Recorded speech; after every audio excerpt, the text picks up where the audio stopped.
Napanalunan na po mahigit 300 milyong pisong jackpot sa 655 Grand Lotto. 2 tao lang po ang maswerte maghahati sa jackpot. Ang isa'y tumaya sa Southern Leyte at ang isa naman sa Taytay sa Rizal. Nakatutok si Trisha Zafra. May dalawa po tayong winner for the Grand Lotto 655 Lotto prize. Matapos ng 3 buwan, tinamaan na rin ang 300 milyong pisong jackpot prize ng 655 Grand Lotto.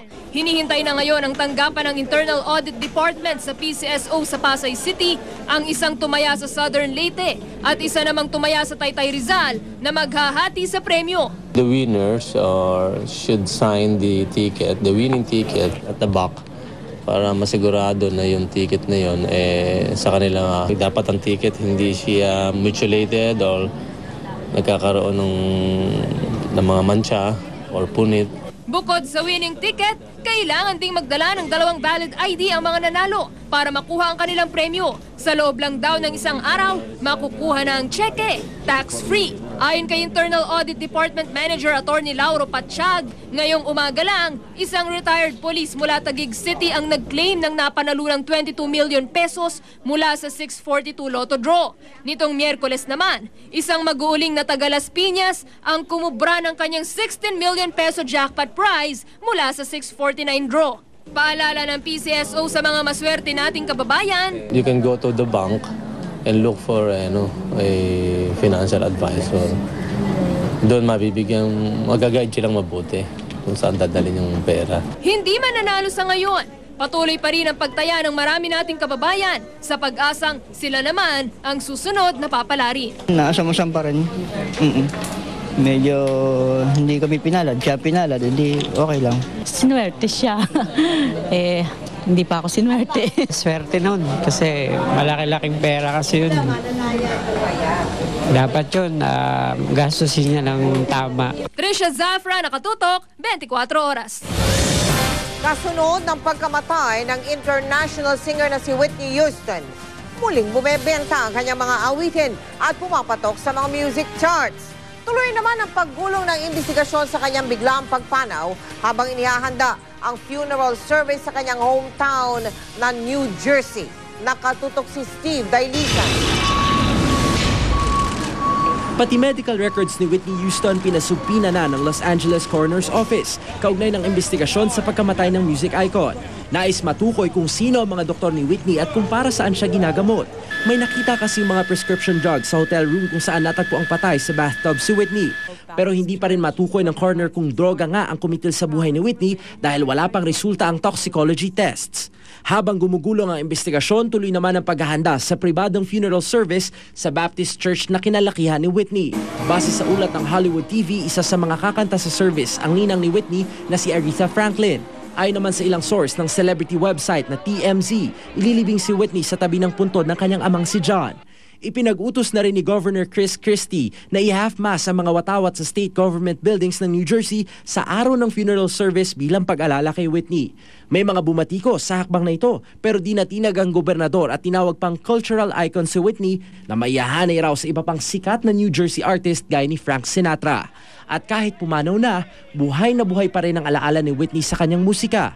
Ang Greatest Hits album niya nag-number 6 sa Billboard 200 chart matapos makabenta ng tinatayang 64,000 copies sa loob lang ng isang araw.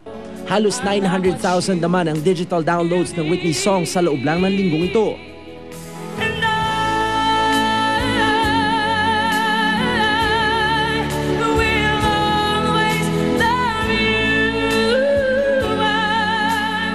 Ang signature song niyang I Will Always Love You nangunguna sa iTunes Songs Chart.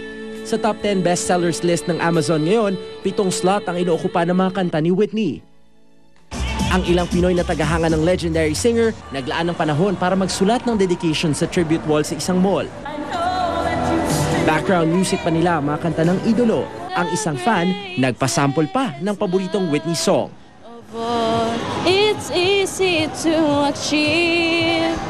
Learning to love. Steve Dailisa, Nakatutok, 24 Oras.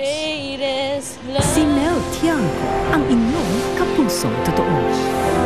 Setyembre nung nakaraang taon nang makilala natin ang batang si Eugene Robles. Nakita nating hirap ang bata sa kanyang karamdaman. Dala ng malaking bukol sa kanyang kaliwang panga. Bagamat maselan at kritikal ang kanyang sakit, patuloy at matapang na lumalaban si Eugene. Pangangayayat at paglalagas ng buhok ang karaniwang side effect ng isang pasyenteng sumasailalim sa chemotherapy.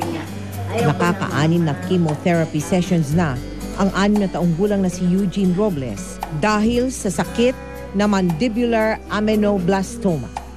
Yung chemotherapy, pinapatay niya yung mga cancer cells. So, binubulok niya yung tumor. Pag hinipo mo yung bukol niya from the original na pagkatigas-tigas, ngayon malambot-lambot na siya. So, ibig lang sabihin na talagang merong naglulusen up. Ang ibig sabihin may mga cells na namamatay at nagre-respond siya sa chemotherapy. Pagpabalik-balik sa ospital at turok ng injection ang naging buhay ni Eugene nitong mga nakaraang buwan. Kamakailan, sa pagsapit ng kanyang kaarawan, sinurpresa natin si Eugene. Happy birthday, Eugene! Happy birthday, Eugene! 6 na taon na si Eugene, pero ito ang kauna-unahang pagkakataon na nagkaroon siya ng handa at cake sa kanyang kaarawan. Espesyal ito para kay Eugene at mga kapatid. Ni isa sa kanila, hindi pa kasi nakaranas na mapaghandaan sa kanilang kaarawan. Ang kita ng kanilang mga magulang sa pangangalkal ng basura, hindi sapat maski sa araw-araw nilang pagkain. Halos ayaw bitawan ng bata ang munting laruang robot na iniregalo natin sa kanya.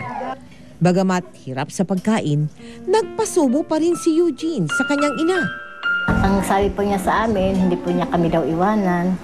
Lalaban po siya kasi lagi po namin sinasabi sa kanya, labanan po niya ang kalagayan niya. Masaya po ako na dumaan ang birthday niya ngayon. Ngayon lang siya nagkaroon ng birthday. Dahil sa kanyang kalagayan, hindi na makuhang makangiti ni Eugene. Pero baka sa kanyang mga mata ang kasiyahan dahil naipadama natin sa kanya na ang kanyang kagalingan ay mahalaga sa mga taong patuloy na tumutulong sa kanyang pagpapagamot. Talagang hindi po namin makakayanin na mawala po yung anak namin sa amin po. Kung mayroon pa pong tutulong sa anak ko, pasalamat po ako sa kanila lahat kong tumulong sa anak ko. Kailangan pa po ni Eugene na sumailalim sa 6 pang chemotherapy sessions. Makatutulong po ito para maging matagumpay ang kanyang operasyon. Patuloy po nating samahan si Eugene Robles sa pag-asang malampasan niya ang kanyang karamdaman. Maraming salamat po kay Dr. Victoria Abisamis at Dr. Hector Santos. Samantala, sa mga gusto mag-donate ng dugo, ito, nalalapit na naman ang ating Valentine Project, ang Sagip Dugtong Buhay, sa pakikipagtulungan ng Philippine Red Cross at Ever Gotesco Malls. Lahat po ng successful blood donors ay makakatanggap nitong ganitong baller band na, ito yan, katulad ng suot ko, yan po, ang sabi niya dito, ang nakatatak po dito, patak ng aking dugo, tatak ng kapusong totoo. Yan, isang munting souvenir po ito para sa mga mag-aaral ng kanilang dugo na magdudugtong ng maraming buhay. Kung kayo po ay 18 years old hanggang 65, may timbang na hindi bababa sa 110 pounds o 50 kilos at nais magbahagi ng dugo, magtungo po sa Ever Gotesco Commonwealth Center sa Quezon City sa February 18. Araw po yan ng Sabado mula alas 8 ng umaga hanggang alas 6 ng gabi. Tumawag o magsadya sa aming tanggapan para po sa inyong mga katanungan.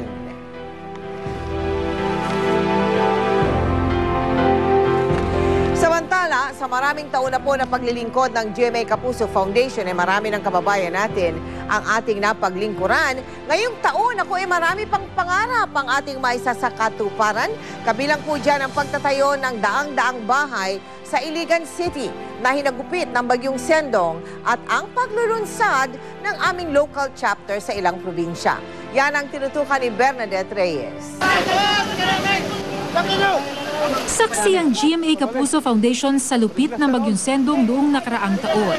Pero hindi natapos sa paghahatid ng balita ang GMA7. Sa pamamagitan ng mga donasyon, naiparating sa daan-daang libong nasalanta ang tulong na mula sa lahat ng kapusong namahagi ng kanilang blessing. Umabot sa halos 70 million ang cash donation at halos 19 million naman in kind. Nakapagpatayo rin ng foundation ng 8 classroom sa 3 probinsya. Pumatok din ang proyekto ng Kapuso Foundation na Ogie and Regine Celebrity Ukay na nakakalap ng mahigit 6 million pesos. Napunta ang bahagi nito sa pagpapagawa ng Adjangao High School sa Camarines Sur. Namahagi rin ng mga school supply at naglunsad ng feeding program ang Kapuso Foundation. Napagamot din ng ilang kabataan na may cancer at hernia. Marami sa kanila ang nagdurusa ng napakahabang panahon. Tapos, pag nadala sa foundation, napakadali lang naman pala na matulungan yung mga individuals. Ngayon taon, mas malalaking pangarap pa ang bibigyang katuparan ng foundation. 200 bahay ang ipapagawa sa Barangay Mandulog, Iligan City na tinamaan ng hagupit ni Sendong. Winasak ng baha ang halos buong komunidad. Sa Marso magsisimula na ang paggawa ng mga bahay at bago matapos ang taon, makakalipat na ang mga pamilya sa kanilang bagong tahanan.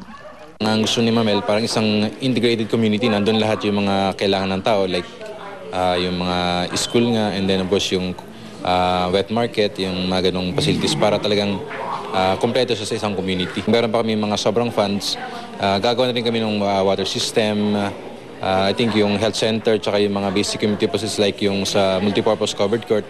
Ngayon taon, magkakaroon na rin ng local chapter ang Kapuso Foundation sa Davao at Dagupan. Ayon kay Mel Chanco, Executive Vice President at COO ng Kapuso Foundation, anumang donasyon, malaki ang magagawa para patuloy na makatulong ang foundation sa mga kapuspalad nating kababayan. Tataba ang puso mo, mga batang maliliit, nagdadala ng mga piggy bank nila. May pupunta dyan, sidewalk vendor siya, magbibigay ng 20 pesos, magbibigay ng 10 piso. Kuminsan, alam mo, nakakataba ng puso yun eh. Bernadette Reyes, Nakatutok, 24 Oras. Susunod, ilang mamahaling relong Rolex na pulot sa kanal ng isang tagalinis ng kalsada. At Dingdong Dantes at Marian Rivera nagkwento tungkol sa date nila nung Valentine's Day. Tuloy ang pagtutok dito sa 24 Oras.